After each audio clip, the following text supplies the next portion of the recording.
Hello guys, happy Sri Krishnashtami. అందరికి ఇస్తున్న వాళ్ళని కృష్ణుడిలాగా ఆర్ రాధలాగా రెడీ చేసి వీడియోస్ పెడుతూ ఉన్నారు కదా. సో నేను కూడా ఇక్కడ ట్రై చేద్దామని ఇప్పుడే అన్నీ బయటికి తీసాను. బొట్లు అవన్నీ పెడుతున్నాను అనమాట. స్టిక్కర్స్, జ్యువెలరీ కృష్ణుడిలాగా రెడీ చేద్దాం అనేసి బాగానే పెట్టించుకుంది బొట్టు అయితే. సో ఇలా పెట్టాను, ఏదో ట్రై చేశాను అలాగా. నేను ఎప్పుడు రెడీ చేయలేదు ఇలాగా. సో యూజువల్లీ ఏది పెట్టుకోదు, నార్మల్ జ్యువెలరీ వేసినా ఏది ఉంచుకోదు అనమాట. చూస్తున్నారు కదా ఎలా ఏడుస్తుందో, చాలా ఏడ్చింది. అయినా ట్రై చేశాను, అస్సలు కంట్రోల్ అవ్వలేదు, అలా ఏడ్చింది తీసేదాకా.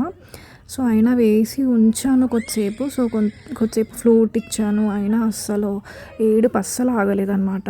నార్మల్ జ్యువెలరీ వేసిన డ్రెస్ మీద అస్సలు ఉంచుకోదు, ఏదో చేస్తున్నారని ఫీల్ అయిపోతుంది పాపం. సో చాలా ఇచ్చింది తీసేదాకా. సో ఫైనలీ డ్రెస్ తీసేసాను. నాకు అందుకే అసలు రెడీ చేద్దామన్నా ఇంట్రెస్ట్ రాదు, జ్యువెలరీ వేద్దామన్నా నేను ఇంకా వేయను అనమాట. మీ పిల్లలు కూడా అంతేనా? Let me know in the comment section. Bye.